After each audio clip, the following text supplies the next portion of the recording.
Me da mucho gusto verles después de más de 4 horas de delicioso tránsito de Toluca hacia acá, pero es con el gusto de poder estar con ustedes y poder tener un intercambio, sobre todo por un momento que estamos viviendo, que es el nuevo pontificado. Entonces, ese va a ser el tema. El tema va a ser una aproximación sociológica sobre lo que está pasando hoy en el Vaticano.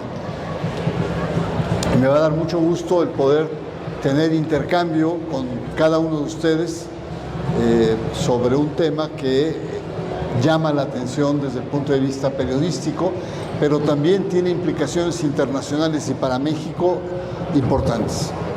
Entonces les propongo una ruta muy sencilla y es un poco qué ha significado el pontificado del Papa Francisco, un balance de lo que ha sido, 2, su muerte, y 3, el cónclave. Esa sería un poco la ruta. La ruta inicia con un pontificado en 2013 que llega por primera vez un papa latinoamericano, un papa jesuita y un papa que viene del profundo sur. Generalmente los papas habían estado en la parte norte, Italia fundamentalmente, pero también de Europa, como es el caso de Ratzinger, alemán, y es el caso de Karol Wojtyła, Polonia. Por primera vez en la era moderna llega un papa venido del sur-sur, y esto fue muy importante. Y un papa que tenía una característica, tenía una teología no de la liberación, sino una teología, lo que podemos llamar una teología del pueblo, una teología en donde reivindicaba a los pobres, reivindicaba sobre todo las injusticias, los temas sociales, pero no tenía, como la teología de la liberación, un sustrato de corte, podemos decir, marxista. Esto es un dato relevante. Era una teología de la liberación sin el enfoque de la lucha de clases. Eso tenemos que reconocerlo. El Papa Francisco llega en medio de grandes turbulencias. ¿Por qué son turbulencias la presencia del Papa Francisco? En primer lugar, porque llega en medio de grandes tensiones en la Iglesia. El Papa anterior es un Papa alemán, Ratzinger, Joseph Ratzinger, y ese Papa no muere, renuncia, un hecho inédito en la era moderna de la Iglesia. Ya no podía más, por cuestiones de edad, por cuestiones de conflictos, etc. Había muchos escándalos, sobre todo de corte financiero, de corrupción en el Vaticano. 1, 2, había grandes cuestionamientos en torno al tema de la pederastia clerical. Le explota a el Papa Benedicto XVI. Ya no puede más. Anciano, renuncia y llega entonces Francisco. Entonces llegan en medio de una crisis en donde los cardenales electores lo que le piden al Papa Francisco es reformar la curia. La curia se había convertido en un factor de poder y en un factor fundamentalmente de autoritarismo clerical.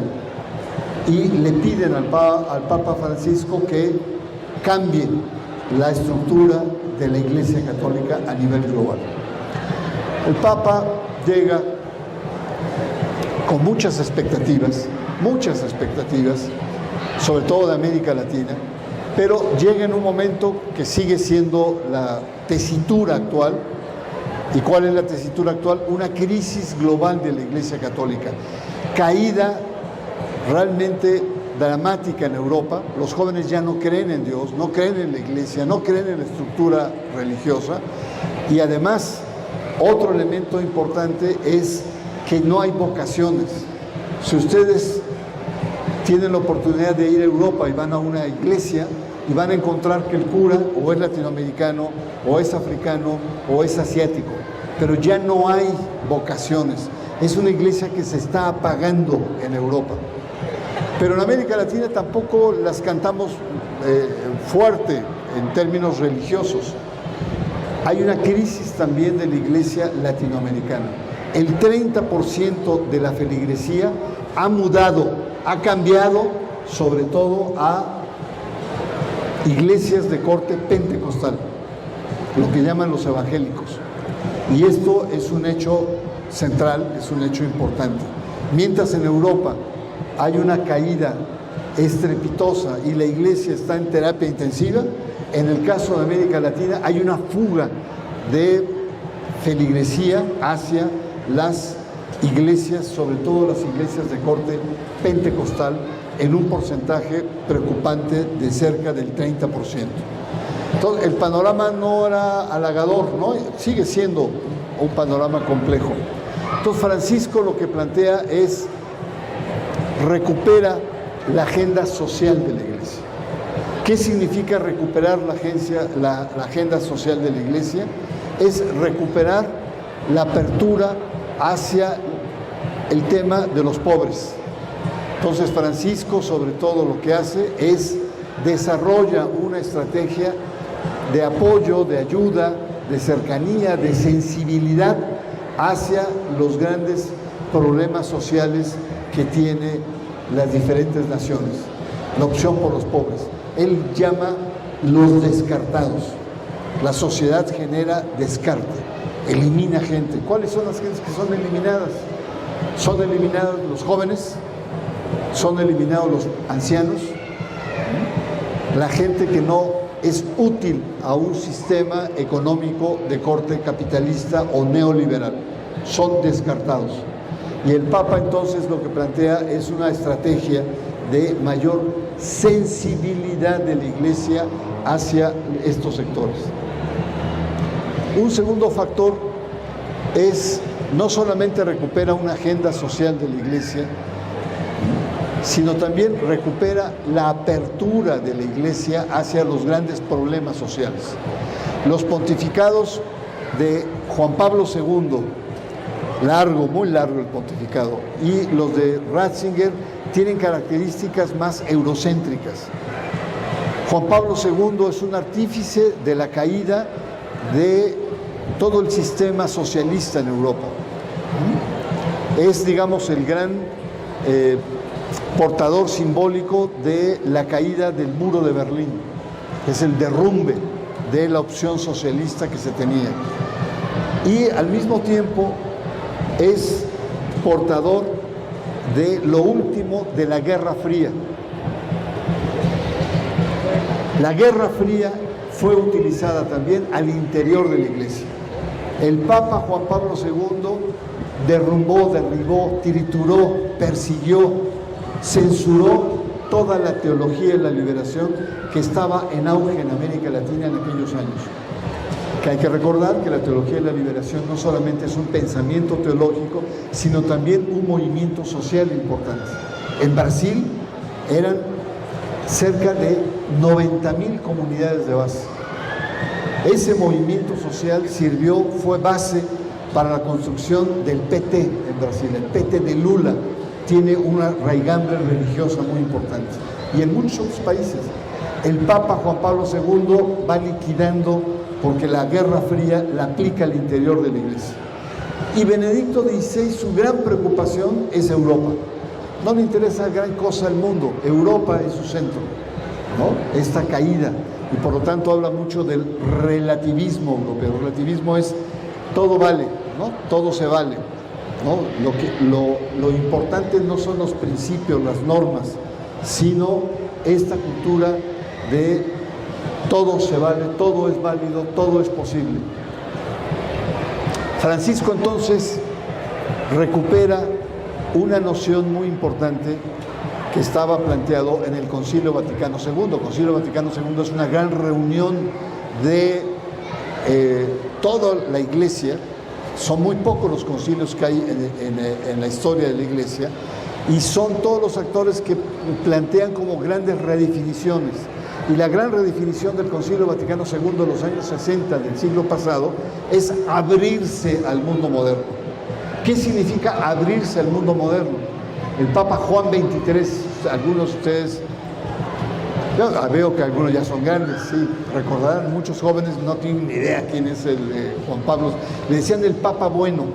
Él decía, tenemos que abrir la iglesia para que entre aire fresco. Tenemos que abrir las ventanas, las puertas, para que entre aire fresco. ¿Qué significaba esto? Que la iglesia tenía que ponerse al día, ayornarse. Ayornamiento significa eso, al día. Giorno significa diario, periódico, día. Ayornarse significaba ponerse al día. Y ese ponerse al día fue catapultado, o fue más bien, sepultado por Juan Pablo II y por Benedicto XVI. Pero Francisco recupera esta noción. Francisco recupera la noción de abrir la iglesia a los grandes cambios que está viviendo la humanidad. Y claro, esto genera muchas contradicciones muy graves al interior de la iglesia, de los viejos sectores que enfrentan a Francisco. Y lo enfrentan de manera ruda, dura, a través de diarios, a través de revistas, a través de las redes, a través de lo digital, lo empiezan a señalar que es un cura, un sacerdote que con homilías quiere gobernar la iglesia. Hay una especie de desprecio europeo por un papa latinoamericano, por un papa que le dicen de manera despectiva un párroco, ¿no? Un curita, ¿no? Que está al frente de la iglesia, que no tiene la potencia de una reflexión teológica europea, por ahí le pegaron muy duro. Y eran sectores conservadores que jugaron muy fuerte ahora en el cónclave. ¿Qué es lo que planteaban en los sectores conservadores? Que Francisco estaba poniendo en cuestión la doctrina de la iglesia, los grandes principios teológicos de la iglesia. ¿Cuáles son esos grandes principios teológicos de la iglesia en términos sociales? La familia es el núcleo fundamental. La mujer tiene que regresar a la casa para seguir manteniendo y educando a los hijos, no a los homosexuales. Los homosexuales y las expresiones de sexualidad es una aberración, están enfermos y es un pecado. No a los divorciados vueltos a casar. Es decir, una serie de afirmaciones que correspondían más a la sociedad del siglo XIX que a las grandes exigencias del siglo XXI. Francisco aguanta, como buen jesuita, mantiene el control, mantiene el poder y emite una gran novedad en los pontificados, y es el sello o la impronta ecológica. Laudato Si es una encíclica que plantea la importancia del cuidado de la tierra y del medio ambiente. La tierra es una madre, es una deidad, y por lo tanto tenemos que cuidarla todos de diferente manera. Es la tierra de todos, ricos, pobres, europeos, gente del sur, tenemos que cuidar la tierra. Y esto mucho desprecio por parte, sobre todo de las grandes potencias. Otro tema que introduce con mucha fuerza Francisco es el tema de la migración, la defensa de los derechos humanos y la dignidad del migrante, cosa que a la derecha, por supuesto que no le daba mucho beneplácito, no estaba contenta, porque una moneda de cambio es precisamente, en la derecha y la ultraderecha europea, es precisamente la expulsión de los migrantes. Europa está amenazado por el Islam, por la cultura islámica que está afectando la identidad misma de Europa. Por lo tanto, hay que expulsarlos y que vuelvan a sus tierras, que vuelvan a sus territorios. Otro elemento muy importante que tuvo Francisco es la apertura a los homosexuales. Francisco al principio dijo, ¿quién soy yo para juzgar a los homosexuales? Una apertura que no se concretó, pero por lo menos puso en la mesa y en la agenda de la iglesia el tema de la apertura al mundo homosexual. Y otro que es muy importante, el tema de la mujer.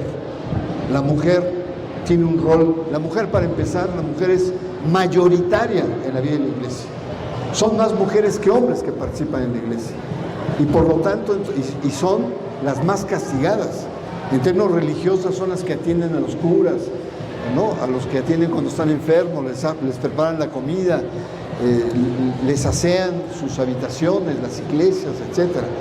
Y lo que plantea Francisco es fundamentalmente, Francisco plantea la recuperación del rol de la mujer en la iglesia y en la sociedad. Porque hay una paradoja: mientras las mujeres están creciendo en el mundo profesional, en el mundo de los negocios, en el mundo de la cultura, en el mundo de los medios de comunicación, en la iglesia va para atrás.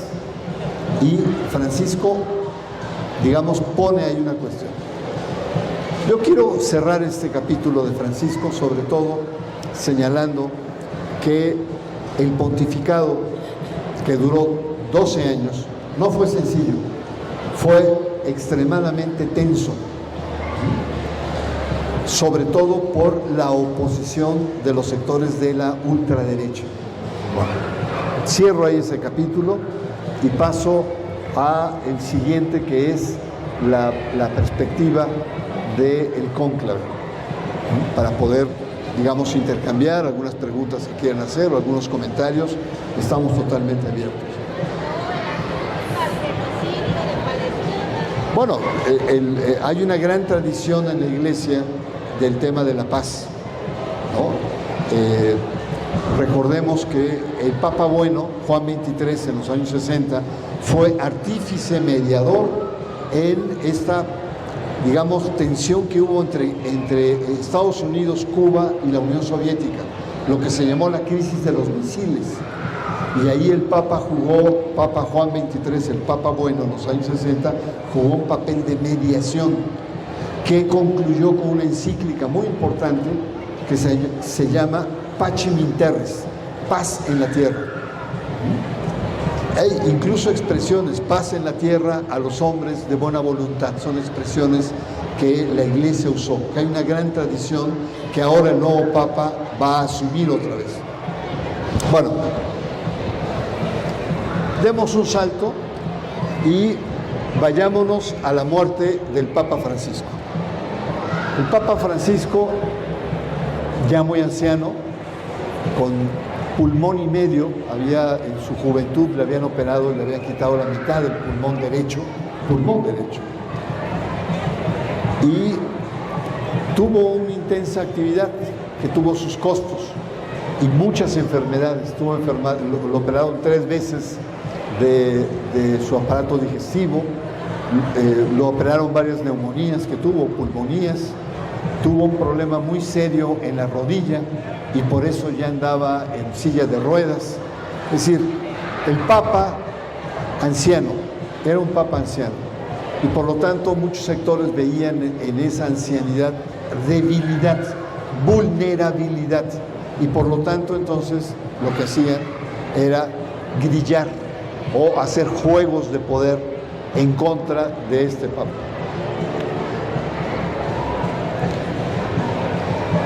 La decadencia física del Papa estuvo aparejada con una enorme contradicción, tensión por el poder en la iglesia.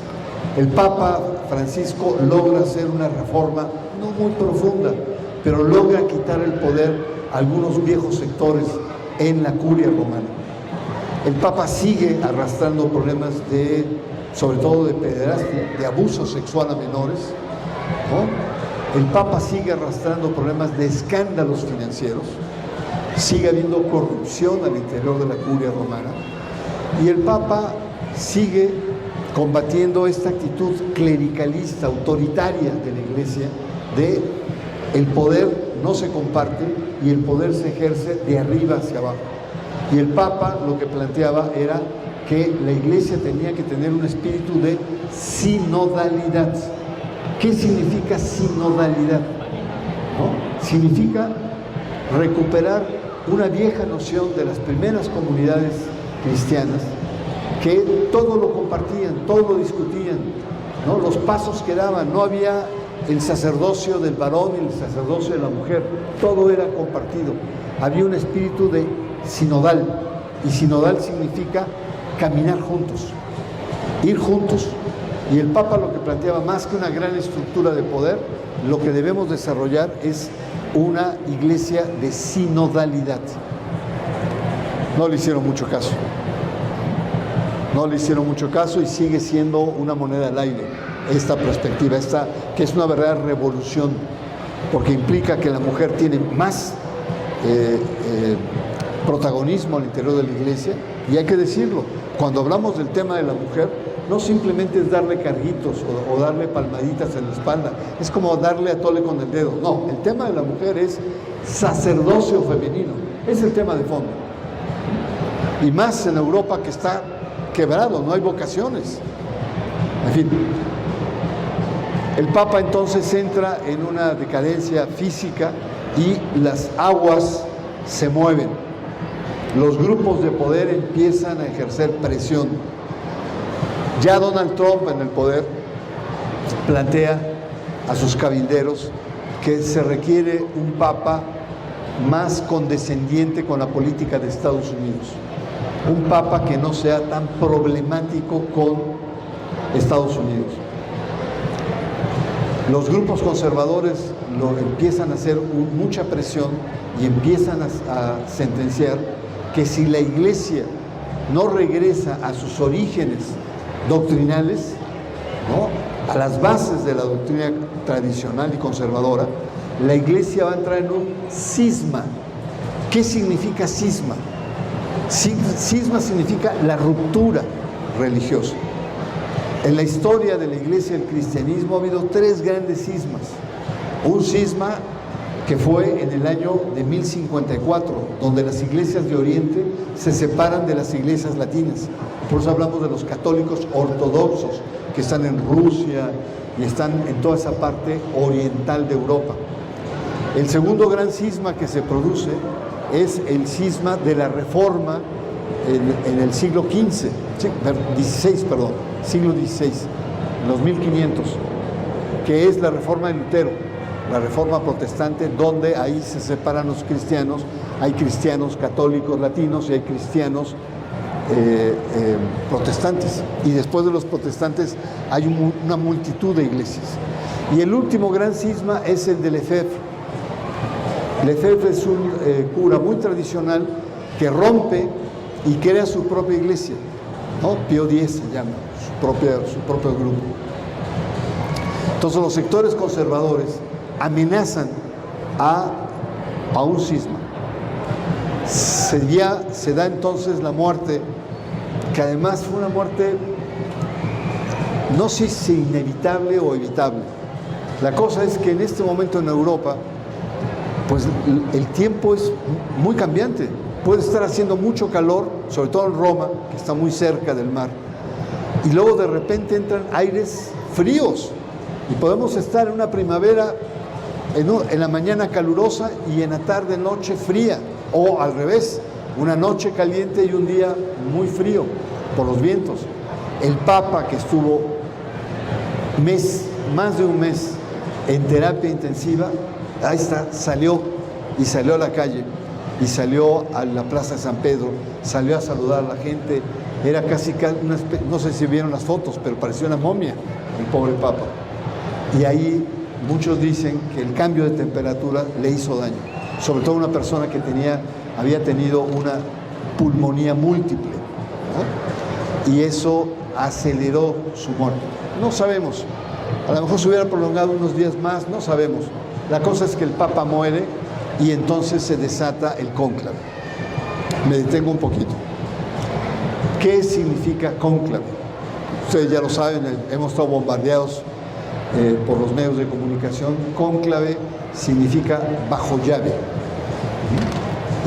Los cardenales tienen una reunión especial para elegir al Papa, y esta elección es bajo llave, fuera de la interferencia del mundo. Y esto tiene su historia.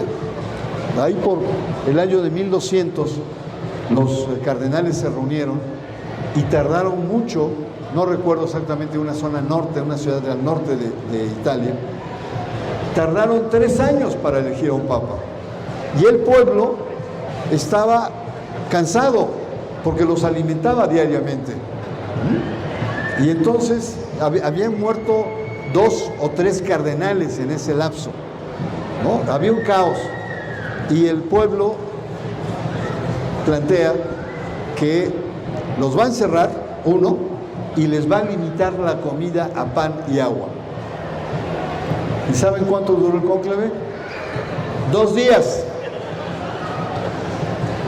Y eso fue a partir de entonces, Celestino, el papa que fue electo en ese momento, hace una reforma y plantea la lógica actual de que los cardenales se reúnan, ¿no? Y de manera secreta, de manera sellada, elijan a un pontífice.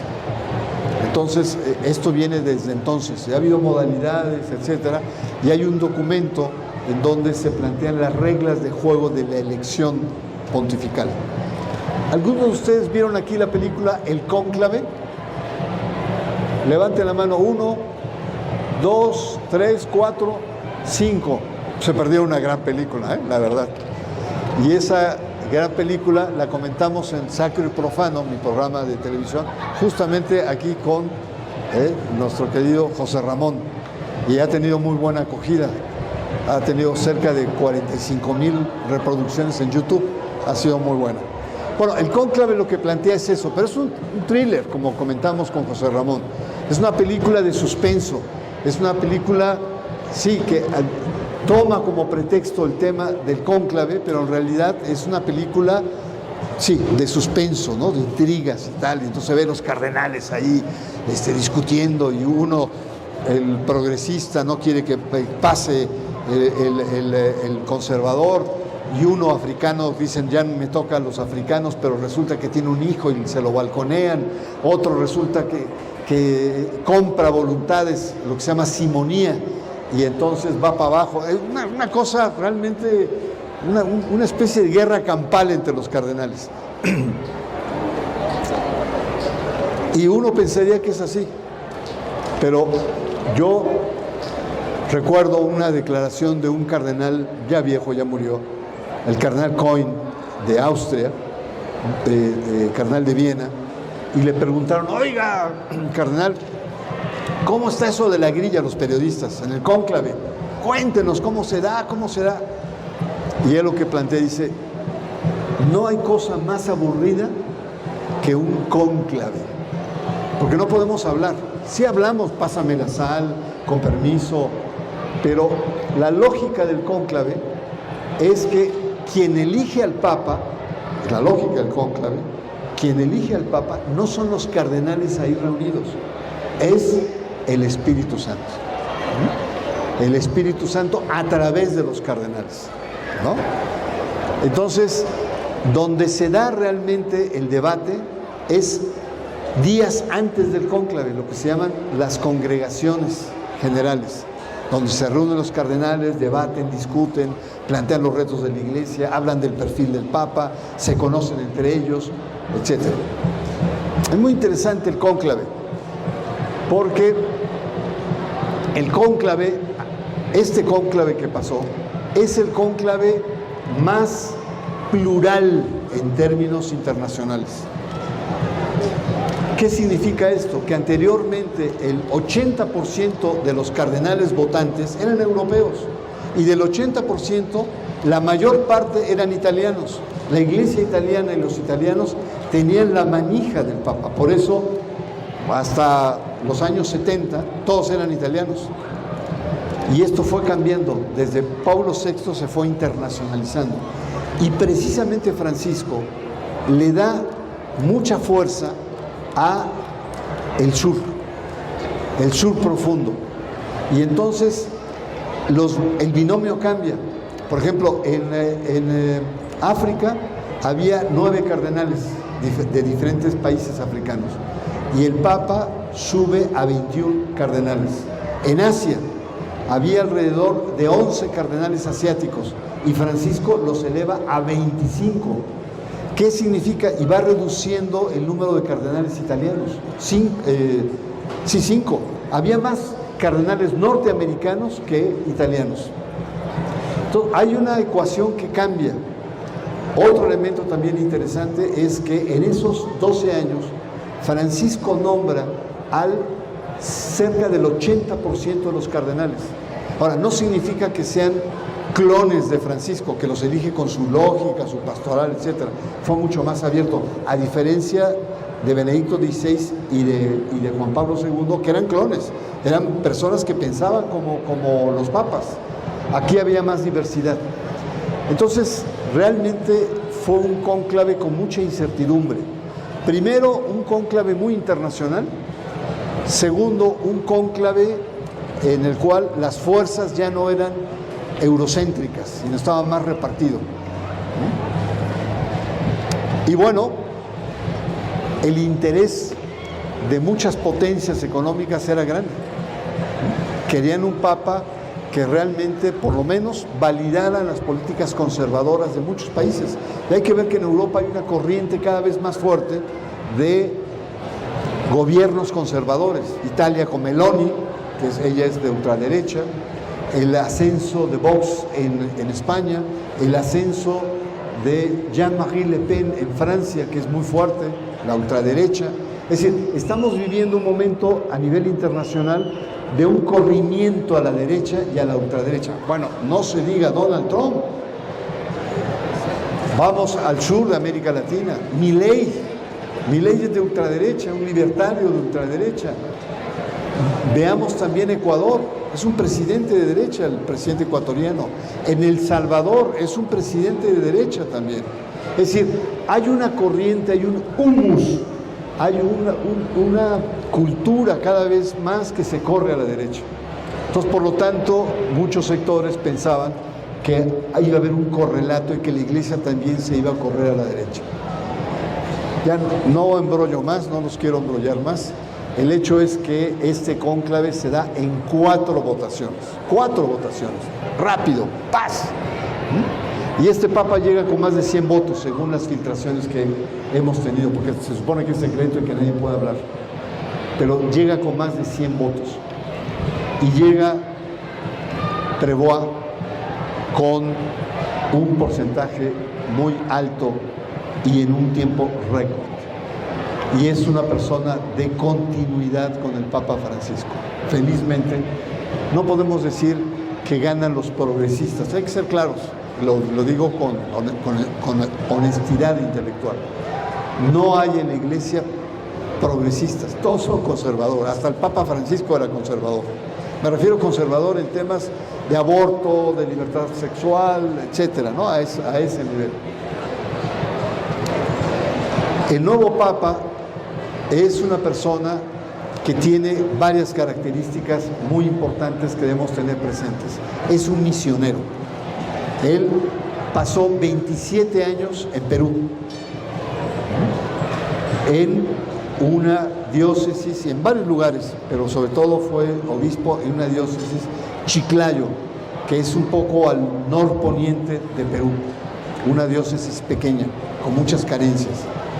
Luego, él es también miembro de una congregación religiosa, que son los benedictinos. Y los benedictinos, que es una congregación mendicante de la Edad Media, tienen una característica muy importante. Son sensibles al tema de la pobreza, que es muy importante para ellos. 2, son una congregación que le importa mucho el tema de la comunidad, ¿no? Y 3, el tema es una congregación pensante. O sea, le importa mucho la teología, la reflexión, el análisis. No son así, son personajes pensantes. Entonces, estas características hacen que el Papa el Papa León XIV tenga una perspectiva distinta. Y esa perspectiva distinta también se la da que después fue obispo de Chicago.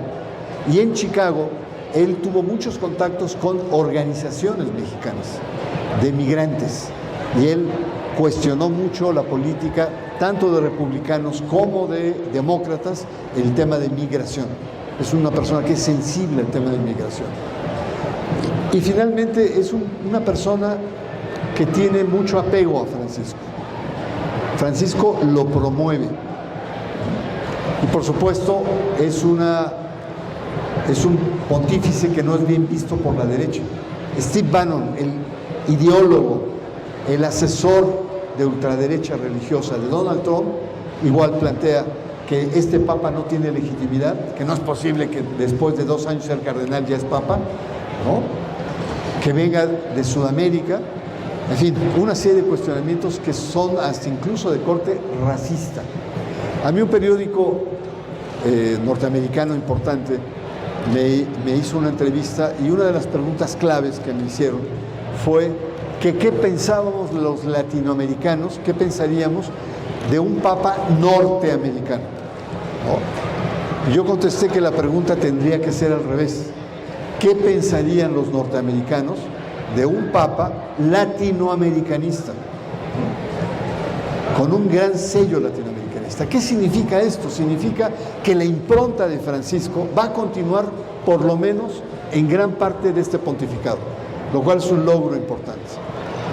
Hay matices y por supuesto hay claroscuros, hay acusaciones que no sabemos si son reales o no, de tolerancia y de encubrimiento de abusos sexuales en Chiclayo. Y otra, que es un escándalo que en este momento se está dando, que bajo su propio dicasterio permite o ha permitido la conspiración, la introducción del Yunque mexicano. El Yunque, ustedes saben, es una organización de ultraderecha católica, una ultraderecha conspirativa católica. Entonces hay aspectos que también hay luces y sombras en el pontificado que tienen que ser aclarados y que estamos. Pero por lo pronto, yo en lo personal estoy contento, vamos a ver, además estamos a 10 días, mañana va a ser el inicio oficial del pontificado porque va a hablar ante los jefes de Estado, va a tener un pronunciamiento, un mensaje importante el actual Papa y vamos a ver cuáles son los temas. Pero de entrada significa continuidad y significa también apertura de lo social y significa un contrapeso. Además fue una jugada maestra de los electores cardenales porque eligen a un norteamericano y un norteamericano que no simpatiza con las políticas de Donald Trump y que no lo van a poder acusar, pues viene del sur, ¿no? Es un sudaca o viene de no sé dónde. No, es norteamericano y por lo tanto entonces tiene un mayor peso. Remato y concluyo para poder tener un intercambio con ustedes, preguntas si quieren hacer o comentarios, diciendo que la presencia de un papa, lo veíamos desde el proceso, tenía que tener el Papa 3 características principales. Una, un pastor, una persona sensible a los fieles, sensible a la gente, sensible a los problemas de la vida cotidiana, de ancianidad, problemas de salud, problemas de integración, de empleo, etc. Pastoralidad. Segundo gran tema, un papa diplomático, que se sepa mover, sobre todo, ojo, porque el entorno internacional es un entorno a la derecha y pareciera ser que un papa, digamos, reformador, va a ir a contramano de la tendencia ultraconservadora de Europa y de Estados Unidos y por lo tanto necesita mucha habilidad diplomática para poder entrar. Y tercero, un papa que tenga carisma. ¿Carisma qué significa? Contactar con la gente, ser escuchado, tener presencia, lo que le sobraba a Juan Pablo II, recuerdan cuando vino a México, ¿no? Yo recuerdo muy bien cuando decía, los mexicanos, ¿no? Esos mexicanos, ahí delante de todos, ¿no? Los mexicanos saben cantar, los mexicanos saben bailar, pero sobre todo los mexicanos lo que saben es gritar y la gente se volvía loca con este papa, ¿no? Eso es carisma. Carisma es una noción teológica que es un don de Dios, pero carisma también se va construyendo Y creo que de estos tres elementos, el último, el carisma, es el que le falta a este Papa. Tiene que trabajar esta conexión mediática, tiene que saber el manejarse en medios de comunicación, tiene que saber tener tal. ¿Por qué? Porque el contexto internacional requiere de líderes éticos. El contexto internacional requiere de líderes morales. Los líderes actuales son líderes pragmáticos, cortoplacistas, son líderes politiqueros, ¿no? Y esto es muy importante, es muy importante.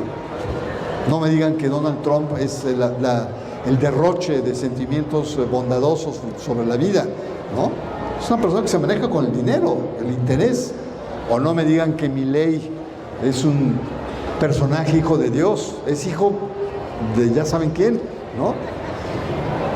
O Meloni en Italia, o en fin, Salvador Abascal en España con Vox.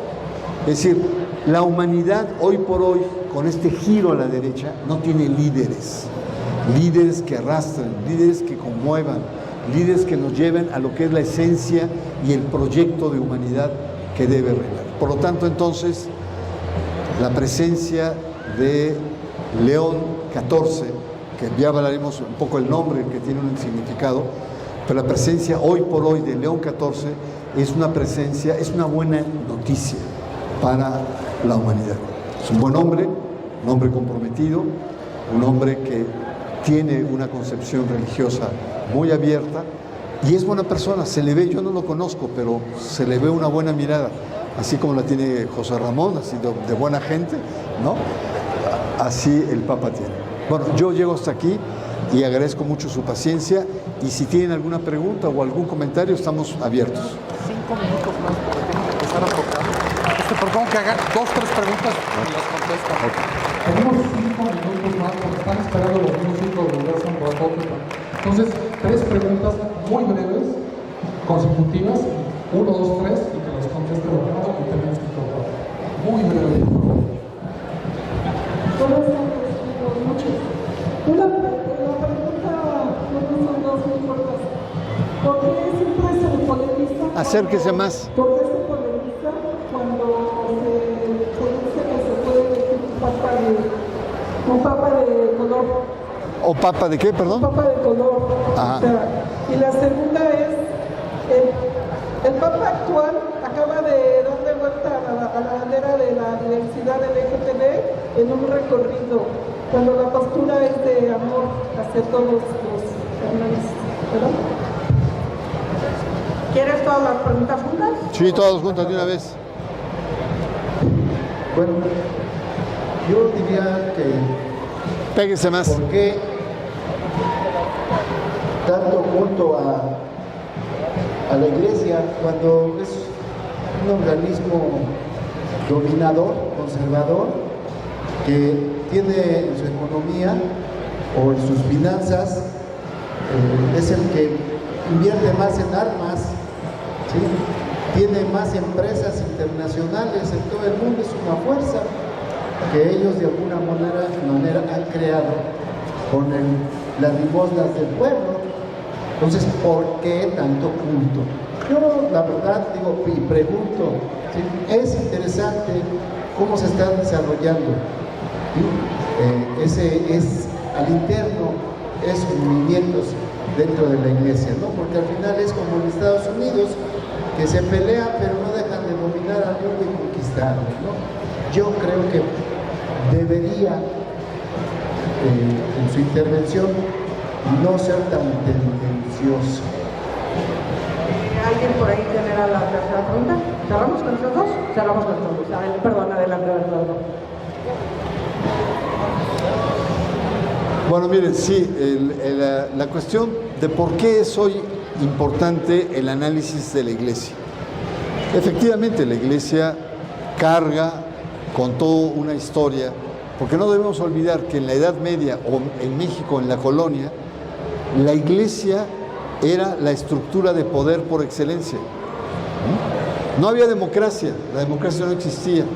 Lo que existía era la legitimidad que daba Dios a las estructuras humanas, ¿no? Cuando avanza la modernidad, hay un giro y hay un cambio importante al respecto, y ya no es Dios el que da la legitimidad al poder, sino es, bueno, cuando digo Dios no es porque, o sea, por la deidad, ¿no? O la iglesia la que otorga la legitimidad al poder, sino es la democracia, es el voto el que otorga la legitimidad. Pero no debemos olvidar que tan solo hace 400 años la iglesia y lo religioso tenía un poder muy importante en la vida social y sigue teniendo un poder muy importante en la vida social. Ya no como antes, pero sí lo sigue teniendo. Y para responder a su pregunta, le digo, las 3 principales guerras que ha tenido este país, México, su país, el mío, han sido religiosas. La guerra de reforma. La iglesia se opuso frente a las reformas de Benito Juárez. 1. 2. La guerra cristera, igual. La Iglesia Católica responde y se enfrenta, ¿no? La invasión francesa fue provocada por la Iglesia Católica. Entonces, es una estructura que tenemos que tener muy en cuenta en el análisis. Yo en mi análisis más bien me concentré más en el tema de la coyuntura de la sucesión pontifical. Pero efectivamente, en otro tipo de análisis, efectivamente se puede encontrar estos diferentes matices de cómo la Iglesia ha jugado un papel, sigue jugando un papel importante a pesar de estar muy debilitada. Por lo tanto, entonces, los cientistas sociales tenemos que tener como mucha agudeza y mucha sensibilidad por un tema que a veces está muy subterráneo. Y no entendí muy bien, pero si logro es que el Papa le dio vueltas a la bandera, o sea, no rechazó la bandera, ok. Sí, el Papa, digamos, siguiendo a Francisco no hubiera hecho eso, pero este Papa tiene otra sensibilidad y otros matices, sobre todo el tema de la diversidad sexual. Ahí tiene otro enfoque, habría que ver si realmente va a estar muy en contra de este movimiento que sería en contra de Francisco, o es un papa que va a ser más empático, más sensible frente a una comunidad que cada vez más tiene expresiones en el mundo contemporáneo. Por lo tanto, entonces yo creo que sí es muy prematuro decir que este papa va a hacer esto, el otro, sería hasta irresponsable cuando apenas lleva 10 días, como lo dije. Hay que tener paciencia, mañana va a ser un día muy importante en su mensaje y después lo va a tener. Ahora, que tiene peso o no, yo diría, el Vaticano tiene mucho peso, es una nación como tal, y tiene mucho más peso del que a veces pensamos en el Concierto de Naciones Unidas o en las negociaciones. Por ejemplo, Donald Trump hizo una imagen con inteligencia artificial en donde él está sentado como papa, está vestido de papa. Para empezar, Donald Trump es evangélico, ¿no? Pero ¿qué significa? Y lo que dice es muy buen job. Ser papa es muy buen trabajo, ¿no? Le gustó. Donald Trump quiere ser papa, o por lo menos bromeó con esa idea. Eso nos refleja la importancia, el peso que tiene una estructura que efectivamente es una estructura conservadora. Por eso yo dije, en la Iglesia no hay progresismo, la Iglesia prima el conservadurismo, pero eso no significa que todo sea desechable, hay cosas interesantes. La teología de la liberación fue un movimiento muy importante en la vida de la Iglesia, reivindicó a los pobres, luchó, incluso muchos católicos formaron filas de los grupos guerrilleros en El Salvador, en Nicaragua, en Brasil, en Chile, en México. En México, la Liga 23 de septiembre, el 80% de los militantes de la Liga 23 de septiembre venían de la Acción Católica, de la vieja y tradicional Acción Católica. Es decir, lo que quiero señalar es cómo estas percepciones sociales tienen que ser matizadas y analizadas con mucho cuidado. Bueno, ya no los abrumo más. Muchas gracias, buenas noches, que disfruten la música.